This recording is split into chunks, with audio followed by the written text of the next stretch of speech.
우리에게 주시는 하나님의 말씀을 봉독하도록 하겠습니다. 빌립보서 2장 5절에서 11절까지의 말씀이 되겠습니다. 신약성경 빌립보서 2장 5절에서 11절까지의 말씀입니다. 우리가 함께 읽는 이 말씀은 지금도 살아계신 하나님의 말씀입니다. 제가 5절을 읽습니다. 너희 안에 이 마음을 품으라. 곧 그리스도 예수의 마음이니 그는 근본 하나님의 본체시나 하나님과 동등됨을 취할 것으로 여기지 아니하시고 오히려 자기를 비워 종의 형체를 가지사 사람들과 같이 되셨고 사람의 모양으로 나타나사 자기를 낮추시고 죽기까지 복종하셨으니 곧 십자가에 죽으심이라. 이러므로 하나님이 그를 지극히 높여 모든 이름 위에 뛰어난 이름을 주사 하늘에 있는 자들과 땅에 있는 자들과 땅 아래에 있는 자들로 모든 무릎을 예수의 이름에 꿇게 하시고, 우리 11절 같이 읽겠습니다. 모든 입으로 예수 그리스도를 주라 시인하여 하나님 아버지께 영광을 돌리게 하셨느니라. 아멘. 아멘. 감사합니다. 여러분, 지난 한 주간 주의 은혜 가운데 평안하게 잘 지내셨습니까?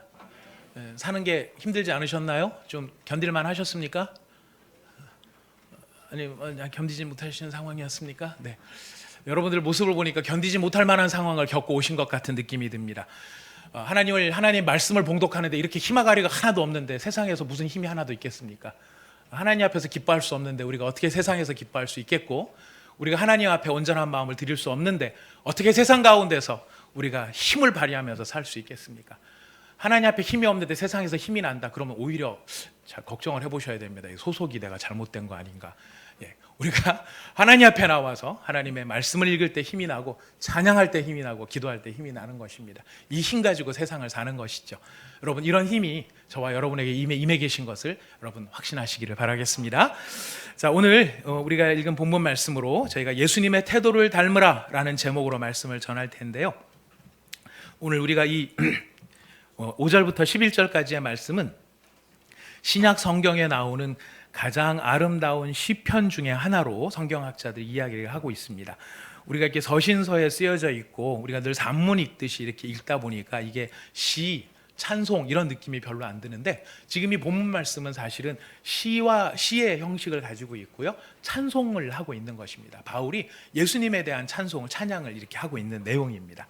우리가 이 말씀 얼마나 좋아하고 또 참 도전도 많이 받고 이 말씀으로 우리 마음속에 위로도 받는 말씀이 되는데요, 특별히 그 중에서 5절 말씀 이렇게 놀라운 선포로 시작을 합니다.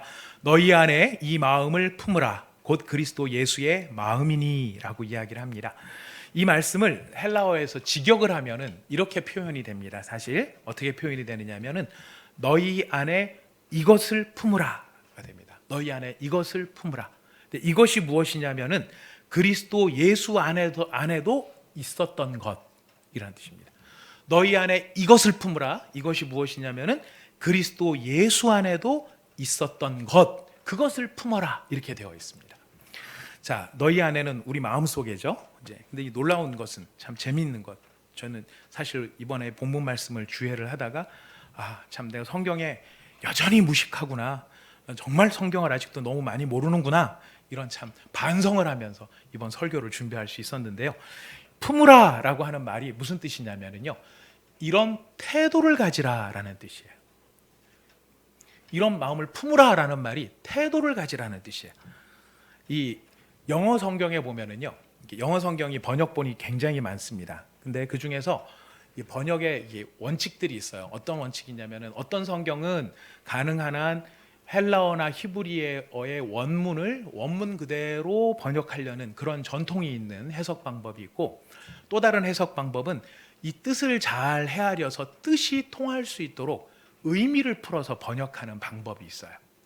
근데 이 영어 성경에 NASB라 그래갖고 New American Standard Bible이라는 버전이 있는데, 그 버전은 문자를 가능한 한 문자로 번역을 하려고 하는 것입니다. 이 성경은 어떻게 번역을 해놨느냐면은 Have this attitude in yourselves, which was also in Christ Jesus라고 되어 있어서 이러한 attitude를 가지라라고 되어 있어요. 그리고 의미를 풀어서 번역하려고 하는 전통을 따르는 것이 여러분들이 보통 그 어플리케이션에 보면 제일 많이 깔려 있는 영어 성경이 NIV라고 해서 New International Version이라는 버전이 많이 깔려 있어요. 그 버전에 보면 이렇게 번역을 하고 있습니다. Your attitude should be the same as that of Christ Jesus라고 되어 있어요. 여기도 attitude라는 말로 강조하고 있습니다. 우리가 지금 쓰고 있는 성경은 개역개정 성경입니다. 여기에는 마음이라고 번역이 되어 있는데 또 최근에 번역되어진, 최근도 아니죠, 이것도 조금 되긴 했는데요, 표준 새번역이라는 번역이 있는데 이 번역은 이렇게 번역을 합니다. 여러분은 이런 태도를 가지십시오. 그것은 곧 그리스도 예수께서 보여주신 태도입니다 라고 되어 있어요. 그리고 아예 아이들이 볼 수 있는 성경, 아이들이 보라고만 이렇게 번역을 해놓은 제목도 쉬운 성경이에요. 이 쉬운 성경은 뭐라고 번역을 해놨느냐 하면은 예수님처럼 생각하고 예수님처럼 행동합시다, 이렇게 번역이 되어 있어요. 저는 이 말씀을 가지고 참 그 사역을 하면서 너희 안에 이 마음을 품으라 곧 그리스도 예수의 마음이니, 그러면서 마음에 좀 힘듦이 있거나 어려움이 있을 때는 그래, 이 마음을 가져야지, 이런 마음을 가져야지, 이런 생각을 하면 참 많이 위로를 받았었던 것이 사실인데, 이게 그냥 마음속에서 진행되는 일이 아니라 우리의 삶의 태도, 그리스도 예수께서 가지고 계셨던 그 삶의 태도와 같은 태도. 삶의 태도는 마음에서 일어나는 게 아니죠. 어떻게 나타나는 것이죠? 우리의 행동 가운데서 나타나는 것이 태도입니다. 이 말씀은 곧 무슨 말씀이냐면은 우리가 가져야 될 것이 단순히 머릿속에 생각으로만 머물러서는 안 되고 그런 태도로 살아가는 일로 이어져야 된다라고 우리에게 선포하고 계시는 것입니다. 삶과 직결된 태도, 생활과 행동을 통해 나타나는 태도에서 누구를 닮은 태도를 가져야 된다고요? 예수를 닮은 태도를 가져야 된다는 것입니다. 저는 이 말씀의 뜻에 태도라는 의미가 담겨 있다는 걸 가지고 와서 굉장히 사실 저도 충격을 많이 받았고요. 굉장히 신선하게 느껴졌습니다. 왜냐하면 저도 마음속에 이 신앙과 영성을 어떤 것으로 많이 생각하냐면 내 마음속에서 이렇게 우러나오는, 내 마음에서부터 이렇게 솟아올라오는 어떤 그런 감동이나 느낌, 이런 것들을 많이 생각을 했었기 때문에 그러면 그런 생각을 많이 했었는데요. 지금 오히려 이 본문 말씀에서 하나님께서는 우리한테 무엇을 말씀하시냐면은 태도를 이야기하고 계신다는 것입니다. 자, 그렇다면 우리가 예수님께서 어떤 태도를 가지셨는지 보아야 되겠죠. 예수님이 가지고 계시는 태도, 우리 읽은 본문 6절에서 8절에 예수님의 태도가 나타납니다. 우리 같이 한번 6절에서 8절을 새로 읽어보도록 하겠습니다. 시작. 그는 근본 하나님의 본체시나 하나님과 동등됨을 취할 것으로 여기지 아니하시고 오히려 자기를 비워 종의 형체를 가지사 사람들과 같이 되셨고 사람의 모양으로 나타나사 자기를 낮추시고 죽기까지 복종하셨으니 곧 십자가에 죽으심이라. 지금 예수님께서 하신 여러 가지 일들을 지금 뭉뚱그려서 한 단어로 이야기하자면, 지금 예수님이 하신 6절부터 8절까지의 내용을 한 단어로 이야기를 하자면 바로 이것이 겸손입니다. 예수님이 가지셨던 태도는 첫 번째 겸손한 태도를 가지셨습니다. 여러분, 겸손함이라는 것이 무엇일까요? 저는 못생겼어요. 아니, 저는 키가 작아요. 아니, 저는 이렇게 못해요. 저 같은 게 감히 어찌, 이런 모습이 겸손함이 아니고요. 예수님이 가지셨던 겸손함의 본질은 무엇이냐면은 나 자신을 생각하는 것보다 다른 사람을 먼저 생각하는 것이 겸손의 본질이었어요.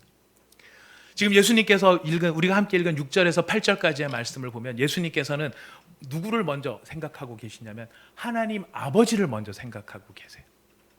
하나님 아버지께서 계획을 가지시고 그 뜻을 이루시기 위해서 이런저런 것들을 지금 준비를 하고 계시는데, 예수님은 자신의 평안함이나 자신의 안위를 먼저 생각하신 게 아니라 아버지가 가지고 계시는 저 계획이 어떻게 이루어질 수 있을까? 어떻게 그 계획을 내가 이룰 수 있을까? 이것을 먼저 생각한 것이. 그래서 예수님은 자기 자신보다 하나님 아버지를 먼저 생각하셨고요. 두 번째, 예수님은 누구를 먼저 생각하셨냐면 바로 죄인인 우리를 먼저 생각하신 거예요. 자신의 평안함보다는 죄인인 우리가 가지고 있는 결핍을 보시고 모자람을 보시고 어떻게 그 결핍을 채우고 그 모자람을 채워줄 것인가, 우리를 먼저 생각하셨다는 거예요. 죄인인 우리가 가지고 있는 결핍, 본질적인 결핍이 무엇이겠습니까? 만약 우리가 지금 상황이 한국 전쟁이 끝난 직후의 상황에 우리가 살고 있다면, 저는 우리 여기 앉아 계신 우리 어르신 분들 가운데서도 6.25 전쟁을 직접 경험하신 분들이 계실 수도 있습니다. 계실 수도 있고요. 저도 그 문화, 그 전쟁이 끝난 다음에 문화의 영향에 푹 젖어 있었던 시대를 살아왔던 것 같아요. 따져보니까요, 제가 태어난 해가 6.25 전쟁이 끝나고 14년 정도 지나간 그 정도의 나이더라고요, 보니까. 그러니까 그 상처가, 상흔이 많이 남아요. 지금 계산하느라고 힘드십니까? 67년생입니다. 네. 머리 지금 눈빛이 막 몇 년이지? 이 생각을 하시는데, 그러다 보니까 이 텔레비전이나 뭐 하여튼 학교에서나 이게 계속 듣고 배웠던 문화가 뭐 전우의 시체를 넘고 뭐 앞으로 화랑담배 연기 속에 뭐 사라진 전우요, 뭐 이런 비장함과 애절함 같은 것들이 이렇게 있는 문화 속에서 자라난 것 같습니다. 그리고 실제로 그런 전쟁이 남긴 상흔의 영향이 저희 때도 아주 오래 남았던 것들을 기억을 하게 됩니다. 뭐 아시는 분 아시겠지만 홍분식 장려 그래갖고 막 쌀밥 사가면 친구들한테 막 보리밥 꺼가지고 거기다 심어가지고 물자 절약해야 되고, 노트 쓰는데도 여러분 잘 아시죠? 노트 뒤에서부터 번호 매겨가지고 표지에도 써야 되고, 뭐 그리고 위에 여백 아래 여백 있으면 위에 2줄 아래 1줄 줄쳐가지고 거기도 써야 되고, 절반 접어서 써야 되고, 몽당 연필 검사하고. 왜 그랬습니까? 없어서 그랬던 거죠. 없게 된 이유는 전쟁통에 다 소멸된 거예요. 자, 이런 상황 속에서 불쌍한 거는 어떤 게 불쌍하게 보이냐면, 먹을 것이 없구나, 집도 없구나, 돈도 없구나, 아이고 넌 옷도 못 입었네, 이거 어떻게 하면 좋으냐, 이게 우선적인 불쌍함으로 느껴져요. 그래서 그걸 해결해 주기 위해서 많은 사람들이 헌신하고 노력도 하셨죠. 그런데 그럼 그런 문제가 해결된 오늘날의 시점으로 보자면, 먹을 것도 넘쳐나죠, 수십억 원짜리 집도 가지고 있죠, 금고에 돈도 쟁여놓고 있죠, 옷이 남아 돌아서 이게 떨어져서 못 입는 게 아니라 새 옷을 사야 되는데 옷장이 모자라서 밀어내야 되는 그런 형편 속에 살아가기도 하기도 합니다. 자, 그러면 안 불쌍한가요? 그래도 불쌍한 거예요. 그 시절이나 지금 이 시절이나 불쌍한 것의 본질은 무엇이냐면은, 가장 하나님 앞에서의 불쌍함의 본질은 뭐냐면은 의가 없는 거예요. 진리를 모르는 거예요. 참된 사랑을 할 수 없는 사랑의 결핍이 있는 거예요. 그래서 하나님을 알지도 못하고 하나님을 경외하지도 아니하니까 하나님 앞에 설 수 없는, 의로움이 없는 존재가 되다 보니까 남는 건 뭐밖에 없느냐? 심판밖에는 남은 게 없는 것. 그것이 인생이 가진 진짜 불쌍함의 모습인 거예요. 못 먹어서 사업이 안 돼서 집이 안 돼서 불쌍한 게 아니라 하나님을 모르고 하나님 앞에 설 수 없는, 그것이 진짜 불쌍한 인간의 모습이었죠. 바로 그 인간의 모자란 의를 채우기 위해서, 진리를 채우기 위해서, 사랑을 채우기 위해서 예수님께서 이 땅에 오셨다는 것입니다. 바로 그 자신의 안위나 자신의 평안함이 아니라 하나님 아버지의 필요, 그 다음에 죄인의 필요를 채우기 위해 자기 자신을 내어놓으신 그 모습을 성경은 겸손이라고 이야기를 하는 것이죠. 자, 그렇다면 우리가 겸손한 사람이 된다, 겸손한 태도를 갖는다, 어떤 걸까요? 선한 눈빛에 아주 조심스러운 몸짓을 하는 것이 겸손이 아니고, 저 사람이, 지금 나와 함께 사는 저 사람이 어떤 필요가 있을까? 저것을 내가 어떻게 채워줄까? 여러분, 그렇게 하려면은요, 우리가 낮아지지 않으면 사실 채울 수가 없어요. 그죠? 진짜로 낮은 마음으로 그 사람을 살펴보지 않으면 우리가 그 사람이 뭐가 모자란지가 안 보이는 거예요. 그래서 예수님의 이 모습이 바로 겸손한 태도였었습니다. 예수님이 이걸 이루시기 위해서 본질상 하나님이셨던 예수님이 종의 형체를 가지셨다 그래요. 이 종이란 말은 둘로스라는 말이에요. 많이 들어보셨죠? 둘로스. 이 둘로스가 우리가 얼마 전에 설교 때 말씀드렸습니다. 예수님은 퀴리오스였어요. 주님이셨어요. 온 세상에 단 한 분밖에 없는 퀴리오스인데, 퀴리오스에 상대되는, 이렇게 반대되는 위치에 있는 단어가 둘로스예요. 만유의 주가 만유의 종이 된 거예요. 만유의 퀴리오스가 만유의 둘로스가 되셨던 거예요. 이게 바로 종의 형체를 가지셨다라는 말입니다. 그런데 예수님께서 이렇게 자기의 안위를 돌보지 아니하시고 자기를 내려서 사람들의 필요를 채우기 위해 고통당하는 자리, 멸시당하는 자리, 수치를 당하는 자리, 저주의 죽음을 당하는 자리까지 내려오시는 이 일, 이것이 첫 번째 겸손의 태도였다면, 두 번째는 이런 겸손을 어떤 자세로 행하셨느냐라는 거예요. 어떤 자세라는 건 이런 겁니다.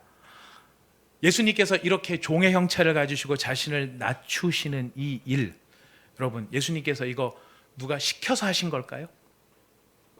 하나님 아버지께서 막 등을 떠미시면, 내가 야 예수야 일로 와봐라, 내가 이렇게 계획을 세웠다, 내가 이런 준비를 했는데 이 계획을 이루려면 누가 저기 사람의 형체로 내려가서 인간들한테, 죄인들한테 밟히고 찢기고 수치당하고 멸시당하고 그래서 홀딱 벗겨갖고 죽임을 당해야 되는데 그거 네가 좀 안 해줄래?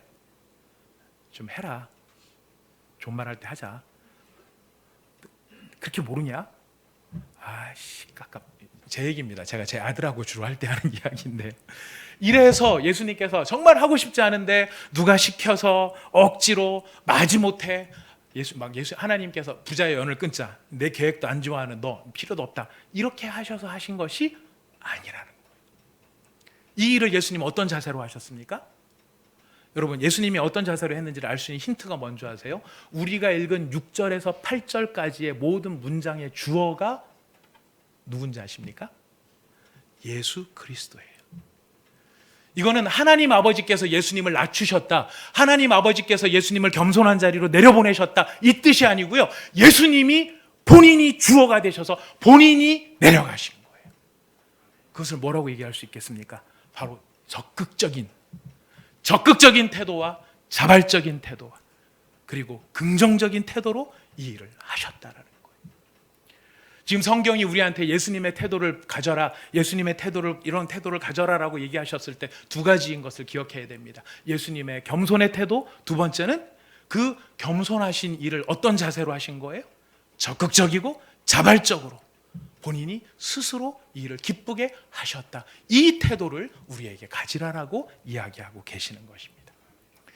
예수님께서 이런 태도를 가지셨을 때 하나님 아버지께서 어떻게 인정하시고 반응하시는가요? 우리 9절에서 11절까지를 읽어보도록 하겠습니다.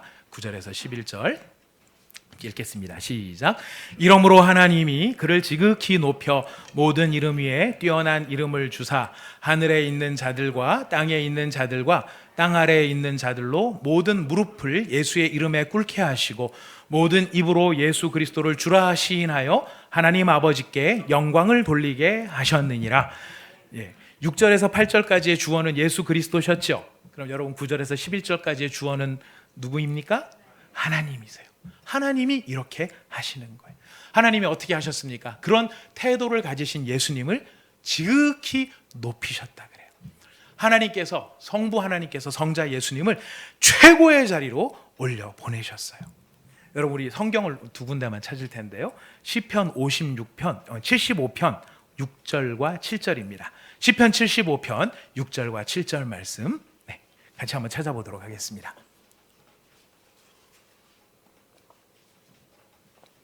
시편 75편 6절과 7절 말씀 같이 읽어보겠습니다. 시작. 무릇 높이는 일이 서쪽에서 말미암지 아니하며 남쪽에서도 말미암지 아니하고 오직 재판장이신 하나님이 이를 낮추시고 저를 높이시니라. 자, 무릇 높이는 일이 동쪽에서 서쪽에서 남쪽에서 말미암지 않고 누가 이 일을 하신다고요? 오직 재판장이신 하나님이 이를 낮추시거나 저를 높이신다는 거예요. 높아지는 건 사람들이 다 하고 싶은 일입니다. 다 높아지고 싶어 합니다. 그래서 우리는 억지로라도 높아지려고 애를 쓰는지 모릅니다. 하지만 사람이 높아지려고 해서 높아지는 것이 아니죠. 누가 높이셔야 됩니까? 하나님이 높이셔야 돼요. 그 주권이 누구에게 있습니까? 하나님께 있는 것입니다. 여러분, 역대상을 한번 찾아가 보겠습니다. 역대상 29장 12절 말씀입니다. 구약성경 열왕기상하 다음에 역대상이 있습니다. 역대상 29장 12절 말씀 같이 읽어보겠습니다. 자, 같이 한번 읽어보겠습니다. 역대상 29장 12절 시작. 부와 귀가 주께로 말미암고 또 주는 만물의 주제가 되사 손에 권세와 능력이 있사오니 모든 사람을 크게 하심과 강하게 하심이 누구의 손에 있나이다? 주의 손에 있나이다. 부와 귀가 누구로 말미암는데요? 주께로 말미암는데요. 또 주가 만물의 주제가 돼서 손에 뭘 가지고 계십니까? 권세와 능력이 가지고 계세요. 그래서 모든 사람을 크게 하심과 강하게 하심이 누구의 손에 달려 있다고요? 주의 손에 달려 있어요. 예수 믿는 사람만? 예수 믿는 사람만? 아니에요. 하나님은 예수를 믿는 사람이든 믿지 않는 사람이든 만유를 통치하시고 주재하시는 분이 하나님이십니다. 이재용 씨가 잘 살고, 구시 생각이 안 나네요. 그쪽 LG 그룹 쪽에서 그분도 잘 살고 하는 거, 그분들 예수 안 믿어요? 잘 살아요? 그분들이 잘 사는 걸까요? 아니요. 누가 지금 살 수 있도록 허락하신 겁니까? 하나님이 살도록 허락하신 거예요. 하나님은 만유의 주가 되시고 만주의 주가 되시는 것을 여러분 기억하시기를 바랍니다. 이걸 우리는 어떻게 알 수 있습니까? 하나님께서 악인에게도 비와 해를 주신다 그러셨죠. 의인에게만 주시는 게 아니에요. 이 모든 만물을 통치하시는 것은 주의 손에 달려 있는 거예요. 문제는 그 사람들이 누구를 모른다는 겁니까? 하나님을 모른다는 거예요. 그래서 자기가 다 한 줄 알아요. 자기 건 줄 알아요. 그래서 누구 마음대로 쓰죠? 자기 마음대로 쓰는 거예요. 그래서 심판이 더 큰 거예요. 크리스찬이 다른 것은 이걸 주신 분이 누구신 줄 알아요? 하나님이신 줄 알아요. 그래서 누구 뜻대로 쓰는 거죠? 하나님의 뜻대로.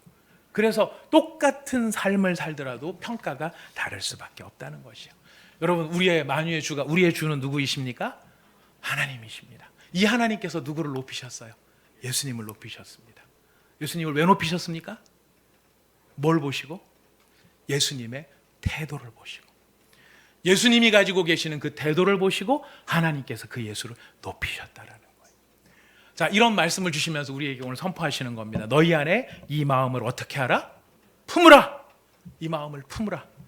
아까 달리 제목에 말씀드렸습니다. 예수님의 태도를 닮아라. 예수님의 태도를 닮아라. 이거 제가 하는 이야기입니까?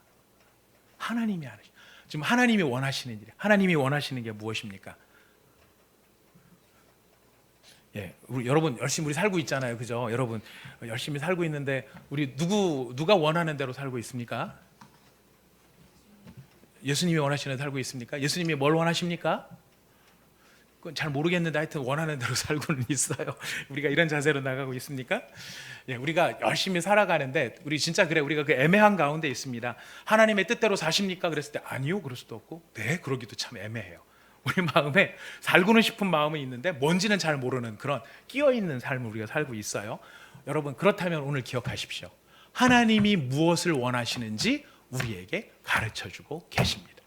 하나님이 뭘 원하세요? 예수님의 태도를 우리가 담기를, 예수님의 태도를 닮은 그 모습이 우리에게 있기를 원하고 계시는 것이에요. 예수 하나님이 왜 이걸 원하실까요? 우리 지금 성경에서 확인을 했어요. 바로 이 예수님을 닮은 태도가 하나님이 인정해 주시는 행동이고요. 예수님을 닮은 이 태도가 우리 가운데 있을 때 예수님에게 복을 주신 것처럼 우리에게도 복을 주시고 싶어 하시는 것이고요. 하나님이 어떤 사람을 기뻐하는가? 바로 예수님의 태도를 가지고 있는 사람을 하나님이 기뻐하신다라는 것입니다. 유념해야 될 것은 이게 자동으로 생긴다? 자동으로 생길 것 같으면 뭐라고 말씀하셨겠습니까? 너희가 예수를 닮아가게 될 것이다, 이렇게 얘기를 하셨을 텐데 지금 우리한테 뭐라고 말씀하세요? 예수를 닮으라, 이렇게 얘기를 하시죠. 왜 그럴까요? 자동으로 되는 게 아니고 우리가 힘쓰고 애쓰고 노력해야 될 우리의 방향이 여기에 담겨 있다는 것입니다.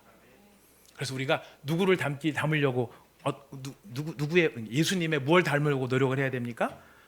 예수님의 태도를 닮으려고 노력을 해야 돼요. 태도. 그 태도는 두 가지. 하나는 겸손의 태도, 하나는 적극적인 태도.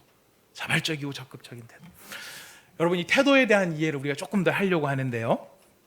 예수를 믿게 되면은 필연적으로 나타나는 현상이 있습니다.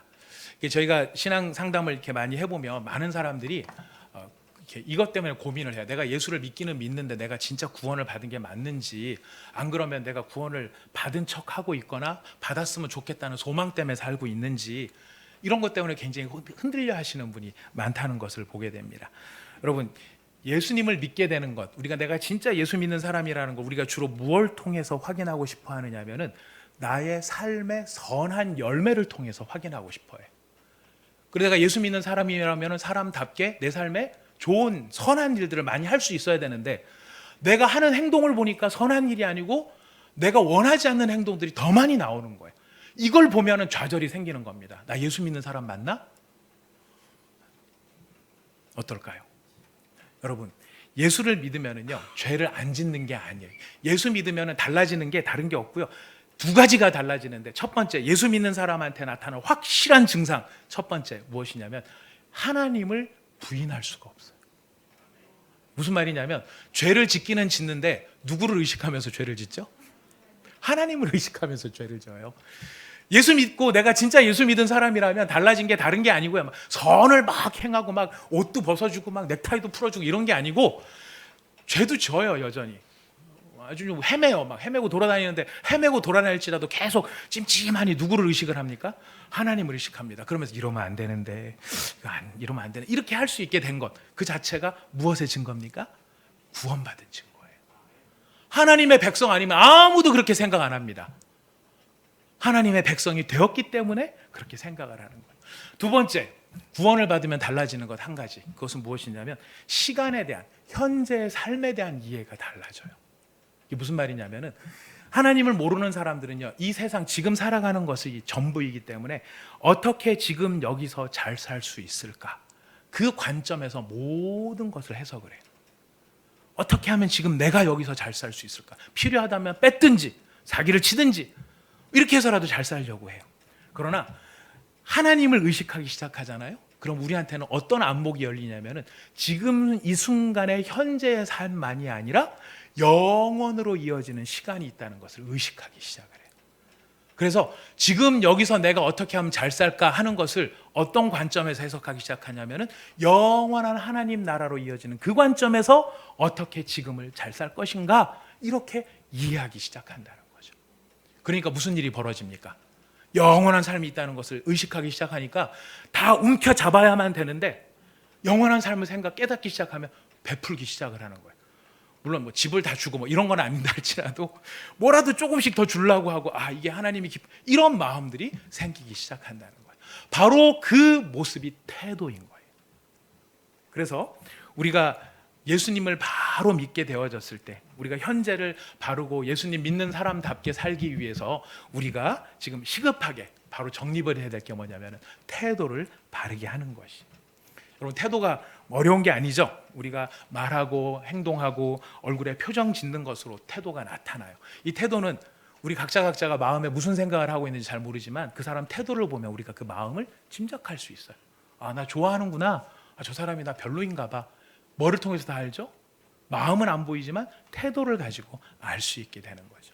그래서 우리가 이 태도가 어떻게 변하느냐 이 굉장히 중요한 건데 이 말씀을 드리면은 사실 저도 그런 질문들이 있었습니다. 태도가 먼저인가? 마음이 먼저인가? 마음이 바뀌어야 태도가 바뀌는 것인가? 아니면 태도가 바뀌어야 마음이 바뀌는 것인가? 여러분 어떻게 생각하십니까? 마음이 먼저 갔습니까? 태도가 먼저 갔습니까? 네, 감사합니다. 그래요. 성경은 분명히 그렇게 말합니다. 성경은 사람의 마음을 굉장히 중요하게 생각합니다. 잠언에 보면 잠언 4장 23절에 무릇 지킬 만한 것 중에 더욱 내 마음을 지키라. 왜냐하면 생명의 근원이 어디에서 나와요? 마음에서 나와요.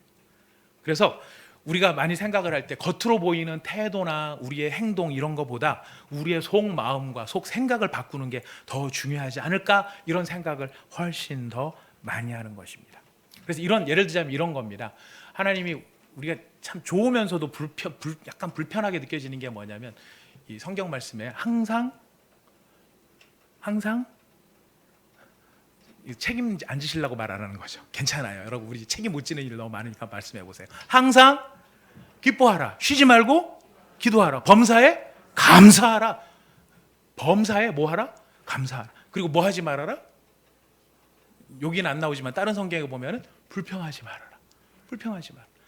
이런 말씀을 들으면 오 할렐루야 아멘 이런 생각이 드십니까? 아니면 감사합니다. 감사합니다. 부담스러워 이런 마음이 드실까요? 부담스러울 때도 많아요, 사실. 왜 부담스럽냐면 마음이 감사가 없거든요.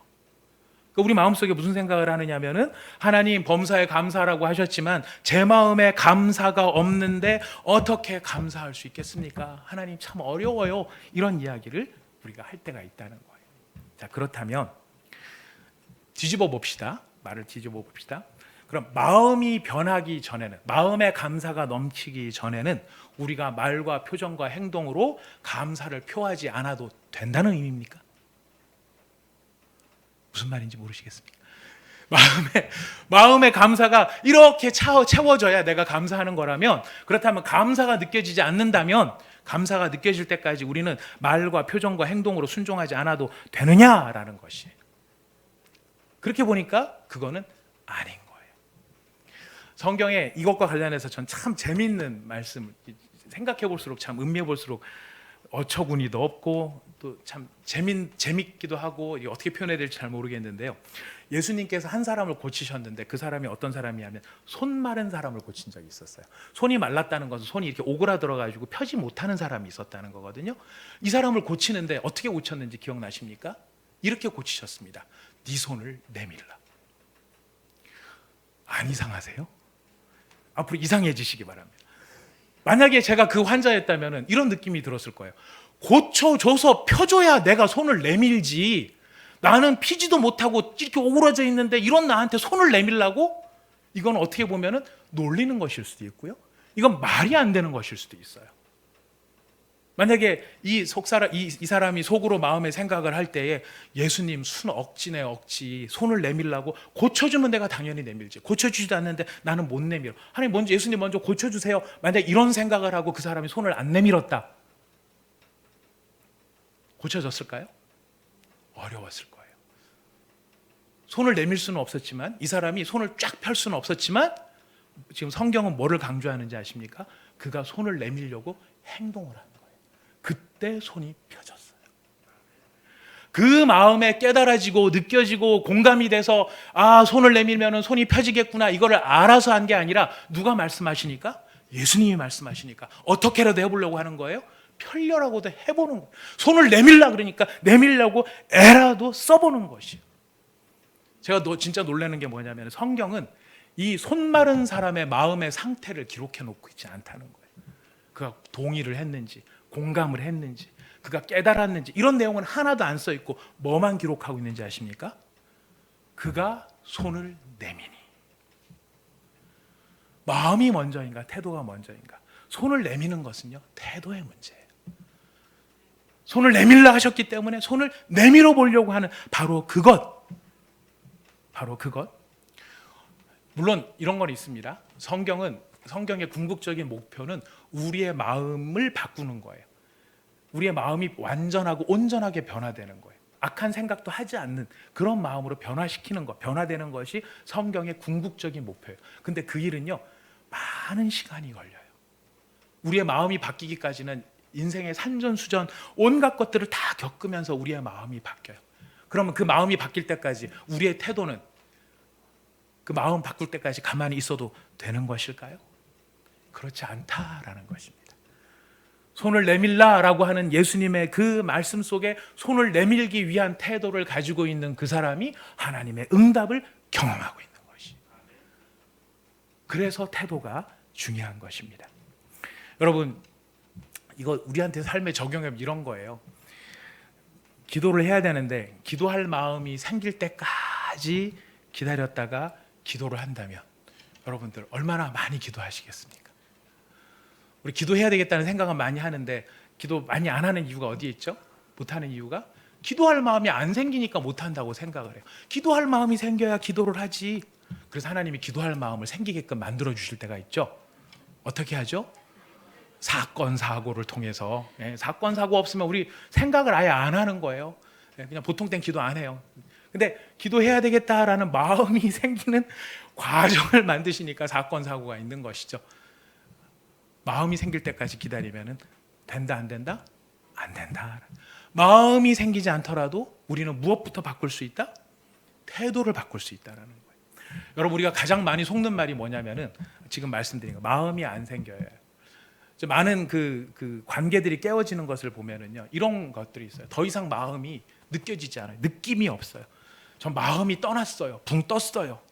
결론이 뭐예요? 그래서 안 하겠다는 거예요. 저 마음이 다 사라져서 어떻게 하겠다는 거예요? 그만두겠다라는 거예요. 이게 마음 뒤에 숨는 우리의 모습이에요. 제가 곰곰이 생각을 해봤어요. 여러분, 나라를 지키는 군인들이 철책선에 앞에 딱 섰을 때 애국심이 불타오르는 마음으로 그 철책선을 쓰고 있을까요? 안 서봐서 모르시죠? 너는 서봤니, 방위가? 네, 전 서본 적이 있습니다.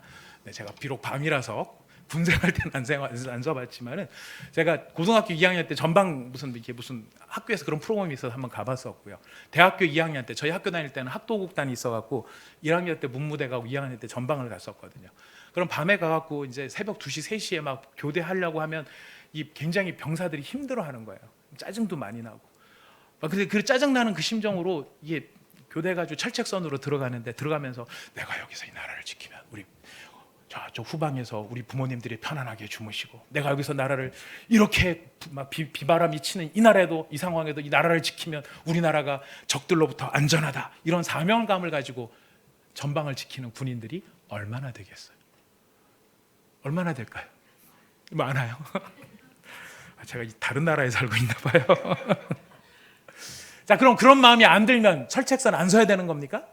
아니에요. 마음이 있든 없든 우리의 태도를 결정하는 거예요. 그 자리를 지켜야 된다면 지키는 것이 우리의 태도인 거예요.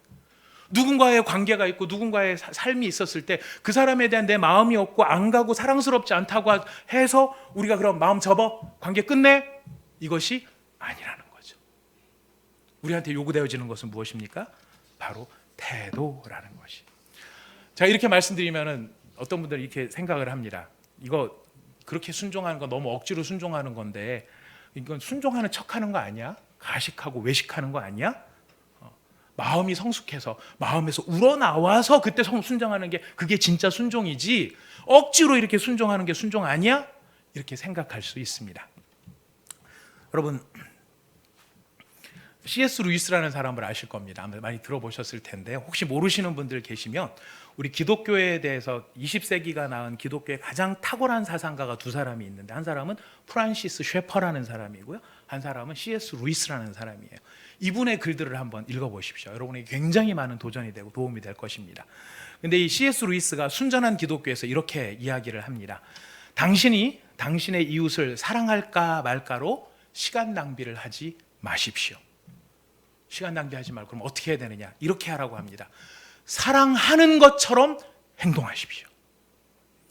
사랑하는 것처럼 행동하십시오. 이 영어로 말하면 이렇게 되어 있습니다. Act as if you love. 다시 한번 영어가 오늘 고생 많이 합니다. 끌려 나와서 오늘 저한테 끌려 나와서 앞에서 고생하고 뒤에서 고생하는데요.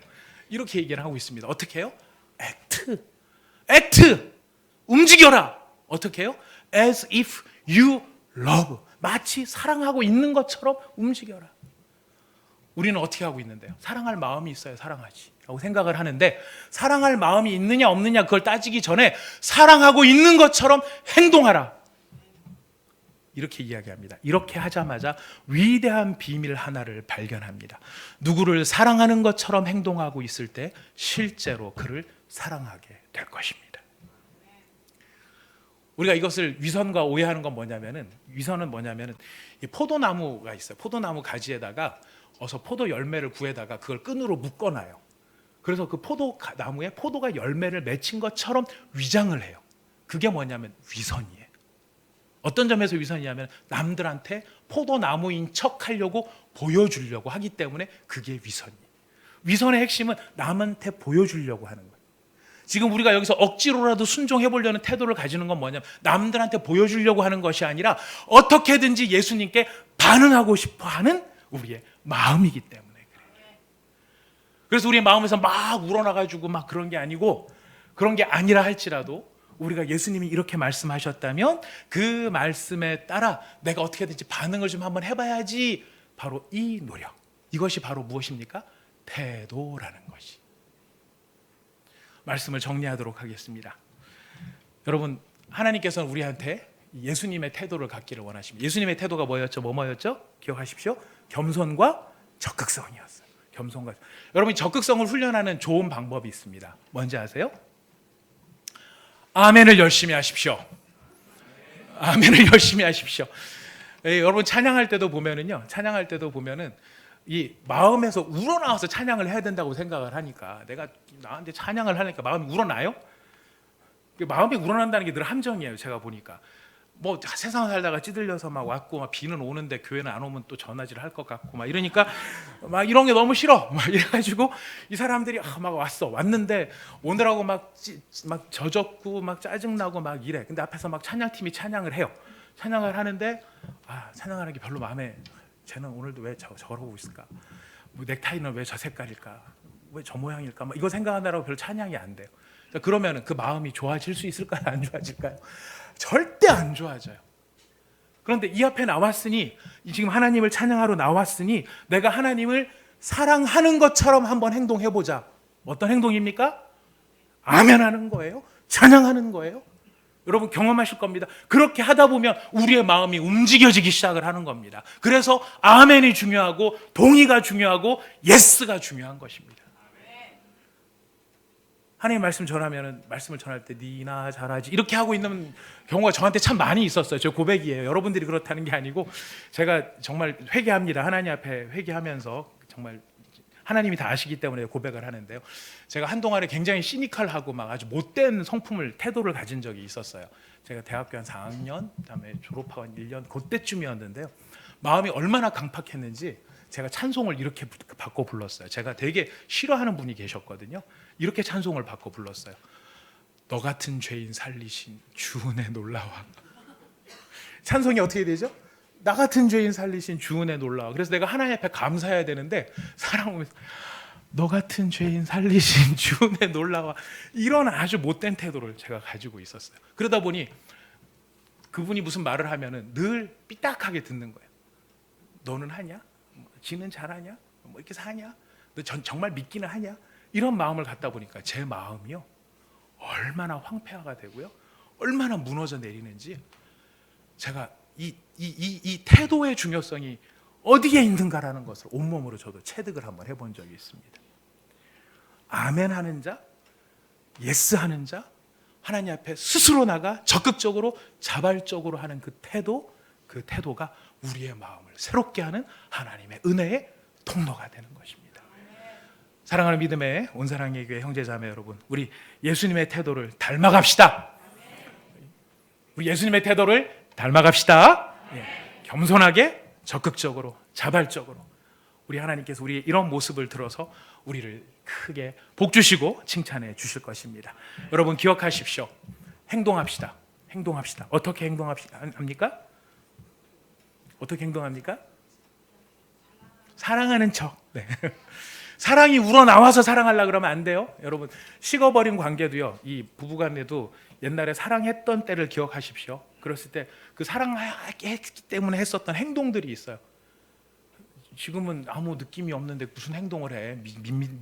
민망하고 서로 간에 이상하게. 아니에요. 그럴수록에 사랑하는 것처럼 행동하십시오. 그것이 우리의 관계를 살리고 우리의 모든 삶을 살리는 방법이 될 것입니다. act. 어떻게 해요? 못하겠죠. 뒤에는 act as if you love. 마치 사랑하는 것처럼. 예수님은 진짜 사랑하셨기 때문에 하셨지만 우리는 그렇게는 안 돼요. 여러분 저를 마음으로부터 우러나와서 저를 진심으로 사랑해 주시려면 아마 예수님이 재림하시는 게 더 빠를 수도 있어요. 그죠? 네. 저도 마찬가지예요. 저도 여러분들을 사랑하고 싶은 마음은 있지만 마음으로부터 막 우러나서 사랑할 수 있는 그런 실력은 아직도 택도 없이 멀었어요. 저 어떻게 하고 있는 걸까요? 사랑하는 것처럼, 사랑하는 척 이거 말고 사랑하는 것처럼 행동하고 사랑하는 것처럼 태도를 가질 때 우리는 더욱 행복하고 건강한 주의 공동체가 될 줄 믿습니다. 우리 이런 마음의 다짐을 담아서 우리 찬송 기쁨으로 찬양인데요. 337장입니다. 전능하신 나의 주 하나님은 이라는 찬양입니다. 여기 잘 아는 가사예요. 여기 보면은 주의 말씀 의지하여 깊은 곳에 그물 던져라는 대목이 나와요. 깊은 곳에 그물을 던지는데 거기에 물고기가 있는 거를 내가 어군 탐지기로 본 것도 아니고 깊은 곳에 그물을 던지는데 거기에 대해서 무슨 경험이 있었던 게 아니에요. 의지하는 건 뭐를 의지하는 겁니까? 주의 말씀을 의지해서 어떻게 해보는 겁니까? 최선의 반응을, 태도를 이렇게 갖는 거예요.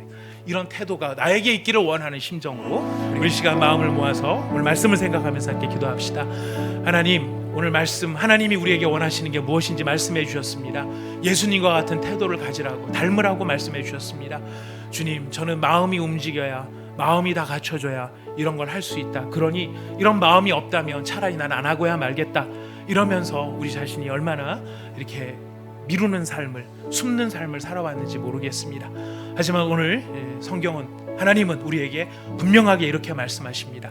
예수의 태도를 닮으라. 예수의 태도를 닮으라. 그가 가진 겸손과 그가 가진 적극성과 그가 가진 긍정성과 그가 가진 자발성을 배우라. 그 태도를 닮아가라. 없다면 우리 지금부터 시작하면 됩니다. 마음이 바뀌는 일은 한참 걸릴지 모르지만 태도가 바뀌는 것은요, 우리 지금이라도 할 수 있는 일입니다. 우리 하나님 앞에 간구하며 여러분 깨달은 대로 또 마음의 결심을 가지고 주님 한번 바꿔보겠습니다. 제 태도를 한번 좀 바꿔보도록 하겠습니다. 하나님 받아주십시오. 하나님 도와주십시오. 하나님 힘주십시오. 하나님 앞에 우리 기도하며 나가도록 하겠습니다. 다 함께 기도합시다. 하나님 아버지, 참으로 감사합니다.